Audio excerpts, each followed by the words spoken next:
أعوذ بالله من الشيطان الرجيم.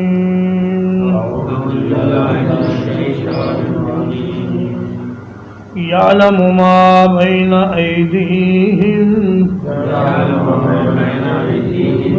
جانتا ہے جو کچھ ان کے سامنے ہے، وما خلفهم، اور جو کچھ ان کے پیچھے ہے، وَإِلَى اللَّهِ تُرْجَعُ الْأُمُورُ، اور اللہ ہی کی طرف تمام کام لوٹائے جاتے ہیں. فرمایا اللہ اپنے فرشتوں میں سے اور انسانوں میں سے اپنے رسول چن لیتا ہے، اور اللہ پاک جانتا ہے کہ ان رسولوں کے سامنے کیا ہے اور پیچھے کیا ہے، اور آئندہ آنے والے حالات کیا ہوں گے، اور ان کی پیغام رسانی کا نتیجہ کیا ہوگا. یہ سارے کا سارا علم چونکہ اللہ کے پاس ہے، اس لیے کسی بھی رسول کو یہ اجازت نہیں کہ وہ اپنی مرضی کے ساتھ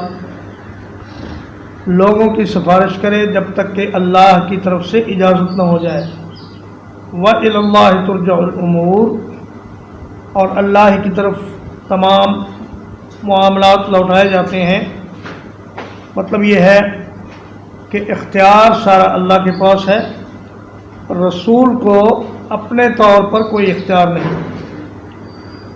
اور فرمایا کہ فرشتے رسول تو ہو سکتے ہیں، نبی نہیں ہو سکتے، مگر انسان نبی بھی ہو سکتے ہیں، رسول بھی ہو سکتے ہیں.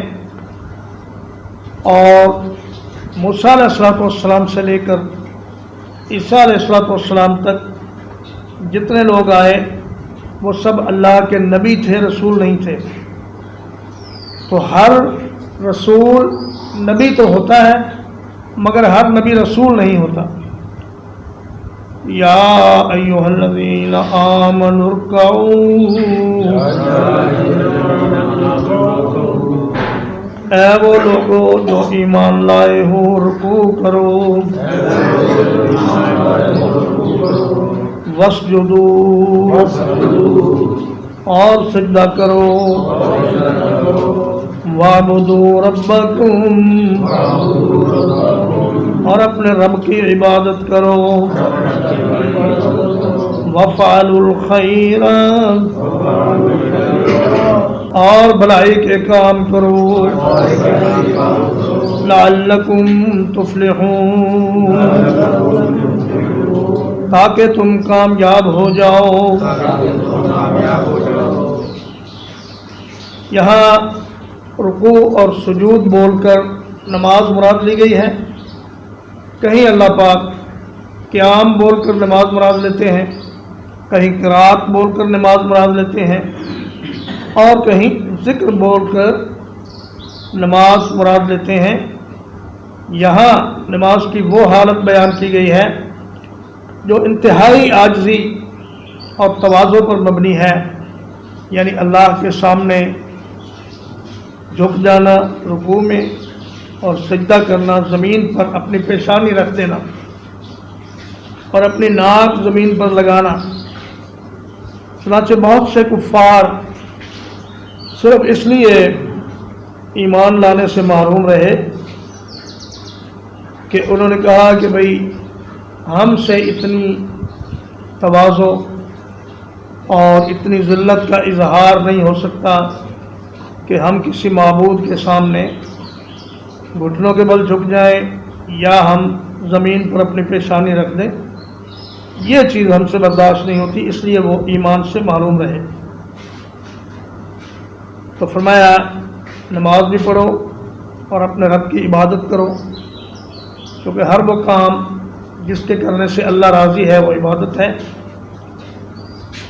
اور وفعلوا الخیر، اور بھلائی کے تمام کام کرتے رہو، اسی میں تمہاری کامیابی ہے. وجاہدوا فی اللہ حق جہادہ، اور اللہ کے راستے میں جہاد کرو جیسا جہاد کرنے کا حق ہے۔ وَاجْتَبَاكُمْ، اسی نے تمہیں چن لیا ہے۔ وَمَا جَعَلَ عَلَيْكُمْ فِي الدِّينِ مِنْ حَرَجٍ، اور تم پر دین کے معاملے میں کوئی تنگی نہیں رکھی۔ ملت ابیکم ابراہیم، اپنے باپ ابراہیم کے دین کی پیروی کرتے ہوئے۔ وَسَمَّاكُمُ الْمُسْلِمِينَ، اس نے تمہارا نام مسلمان رکھا ہے۔ مِن قبل وفی ھذا، پہلے کتابوں میں اور اس قرآن مجید میں۔ لِيَكُونَ الرَّسُولُ شَهِيدًا عَلَيْكُمْ، تاکہ رسول تم پر گواہ بن جائے۔ وَتَكُونُوا شُهَدَاءَ عَلَى النَّاسِ، اور تم لوگوں پر گواہ بن جاؤ۔ فَأَقِیمُوا الصَّلَاةَ، تو نماز کو قائم کرو۔ وَآتُوا الزَّکَاةَ، اور زکوٰۃ کو ادا کرو۔ وَاعْتَصِمُوا بِاللَّهِ، اور اللہ کو مضبوطی سے تھام لو۔ هُوَ مَوْلَاكُمْ، وہ تمہارا مالک ہے۔ فَنِعْمَ الْمَوْلَىٰ وَنِعْمَ النَّصِيرُ، بس کیا ہی اچھا مالک ہے اور کیا ہی اچھا مددگار ہے۔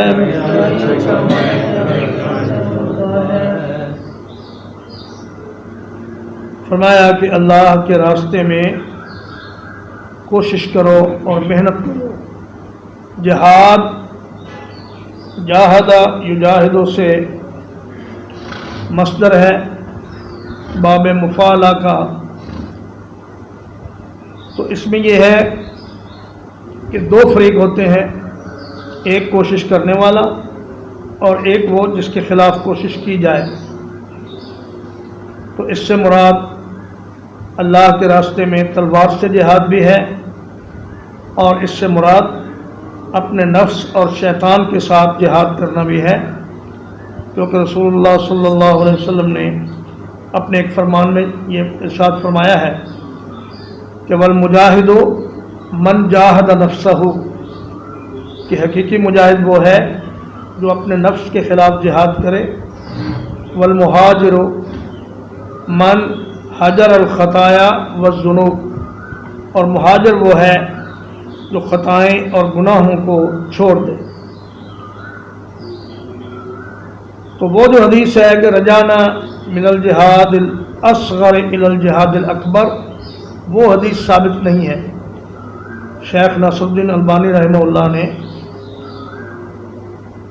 سلسلۃ الاحادیث الصحیحہ والضعیفہ میں اس پر مفصل بحث کی ہے، اور انہوں نے ثابت کیا ہے کہ یہ حدیث منکر ہے۔ اور امام ابن تیمیہ رحمہ اللہ بھی فرماتے ہیں کہ یہ حدیث ٹھیک نہیں ہے، اور مطلب یہ ہے کہ دونوں طرح کا جہاد اللہ کے راستے میں کرتے رہو، لیکن یہ کہنا کہ تلوار کا جہاد چھوٹا ہے اور نفس کا جہاد بڑا ہے، یہ رسول اللہ صلی اللہ علیہ وسلم سے ثابت نہیں ہے۔ وَاجْتَبَاكُمْ، اللہ نے تمہیں چن لیا ہے۔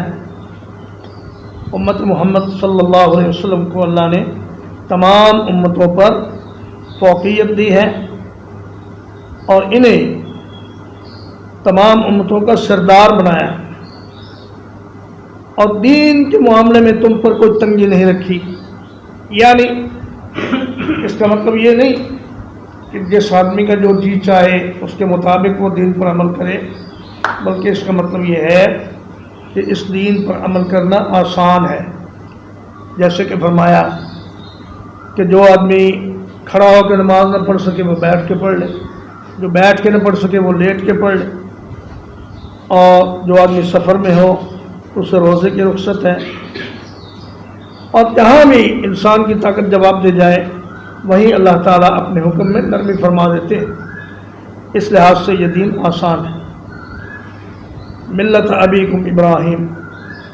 ابیکم اگر عربوں سے خطاب ہو تو عربوں کے باپ جد اعلیٰ تو ابراہیم علیہ السلام تھے ہی، لیکن اگر پوری امت سے خطاب ہو تو اس کا معنی یہ ہے کہ اے امت محمد صلی اللہ علیہ وسلم، چونکہ ابراہیم علیہ السلام تمہارے رسول کے باپ ہیں اس لیے تم سب کے بھی باپ ہیں. انہی کا یہ دین ہے جس کو لے کر محمد رسول اللہ صلی اللہ علیہ وسلم تشریف لائے. ہو سماکم المسلمین، اس نے تمہارا نام مسلمان رکھا ہے. چنانچہ بعض لوگوں نے غلو کا مظاہرہ کرتے ہوئے یہ کہا کہ اگر کوئی آدمی اپنا نام مسلمان کے سوا کچھ اور رکھے تو وہ ملت اسلامیہ سے خارج ہے. ایسی بات نہیں ہے، بلکہ نبی کریم صلی اللہ علیہ وسلم نے اپنی ایک حدیث پاک میں یہ بیان فرمایا ہے کہ فدعوا بدعوت اللہ الذی سماکم المسلمین المؤمنین عباد اللہ، کہ اللہ نے تمہارا نام مسلمین بھی رکھا ہے، مومنین بھی رکھا ہے، عباد اللہ بھی تمہارا نام رکھا ہے. اور سورۃ الاحزاب میں فرمایا کہ ان المسلمین والمسلمات والمؤمنین والمؤمنات. تو یہ سارے کے سارے نام یہ مسلمانوں کے ہیں جو اس آیت کریمہ میں بیان ہوئے. لہذا اگر کوئی کسی مسلمان کو مومن کہہ لے یا کسی مومن کو عبداللہ کہہ لے یا اس کو مسلمان کہہ لے، ایک ہی بات ہے. من قبل وفی ھذا، پہلے کتابوں میں بھی تمہارا نام مسلمان ہی تھا اور اس قرآن مجید میں بھی تمہارا نام مسلمان ہے.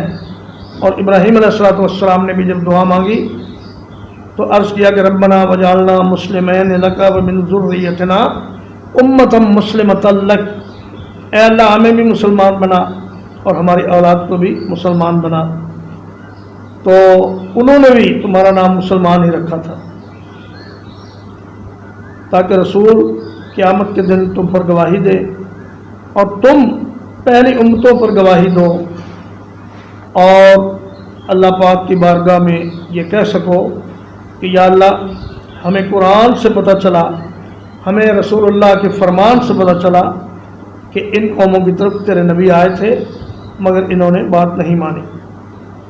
فاقیم الصلاۃ، پھر نماز کا دوبارہ تذکرہ فرمایا، اس لیے کہ جو آدمی نماز میں سستی کرتا ہے اس کا دین اللہ کے ہاں مقبول نہیں ہے. اور خاص طور پر وہ لوگ جو دین کی دعوت کا کام کرتے ہیں، مبلغین ہیں، علماء ہیں اور دوسروں کو دین سکھاتے ہیں، اگر وہی خود نماز میں سستی کریں گے تو پھر ان کے دین کا کوئی اعتبار نہیں. اور نماز قائم کرو اور زکوٰۃ ادا کرو، نماز قائم کرو اور زکوٰۃ ادا کرو. واعتصموا باللہ، اور اللہ کو مضبوطی سے تھام لو، یعنی اللہ کے دین کو مضبوطی سے تھام لو. وہی تمہارا مالک ہے، کارساز ہے، تمہارا دوست ہے. تو یہ بہت ہی اچھا مالک اور بہت ہی اچھا مددگار ہے. ترجمہ ایک بار. یعلم ما بین ایدیہم، جانتا ہے جو کچھ ان کے آگے ہے، وما خلفہم، اور جو کچھ ان کے پیچھے ہے، وإلی اللہ ترجع الامور، اور اللہ ہی کی طرف تمام کام لوٹائے جاتے ہیں.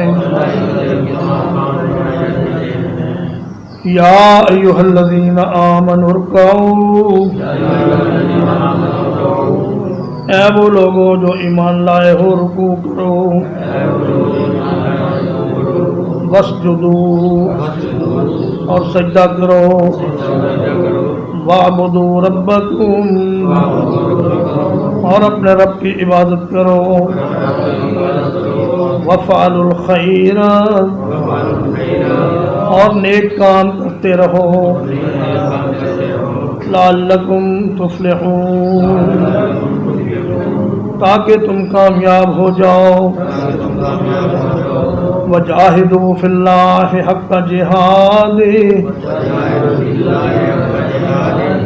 اور جہاد کرو اللہ کے راستے میں جیسا جہاد کرنے کا حق ہے،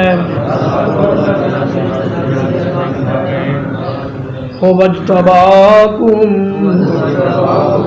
اس نے تمہیں چن لیا ہے، وَمَا جَعَلَ عَلَيْكُمْ فِي الدِّينِ مِنْ حَرَجٍ اور تم پر دین کے معاملے میں کوئی تنگی نہیں رکھی،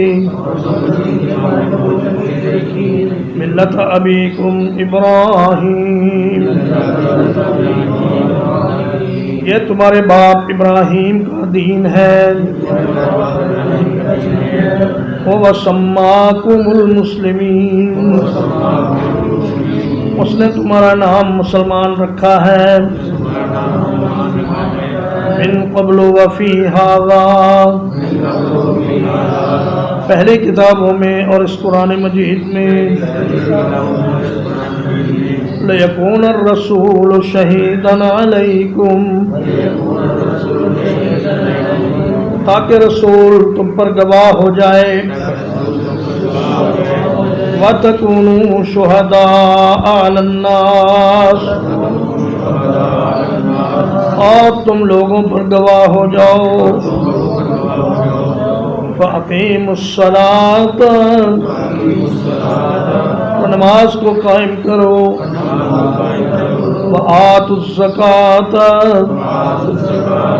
اور زکوٰۃ ادا کرو، وَاعْتَصِمُوا بِاللَّهِ اور اللہ کے دین کو مضبوطی سے تھام لو، هُوَ مَوْلَاكُمْ وہی تمہارا مالک ہے، فَنِعْمَ الْمَوْلَى وَنِعْمَ النَّصِيرُ تو کیا ہی اچھا مالک ہے اور کیا ہی اچھا مددگار ہے۔ الحمدللہ سورۃ الحج ترجمہ اور تفسیر کے ساتھ مکمل ہوئی، اور اس کے بعد انشاءاللہ سورۃ المؤمنون شروع ہوگی۔ وصلی اللہ علی نبینا محمد وآلہ وصحبہ اجمعین۔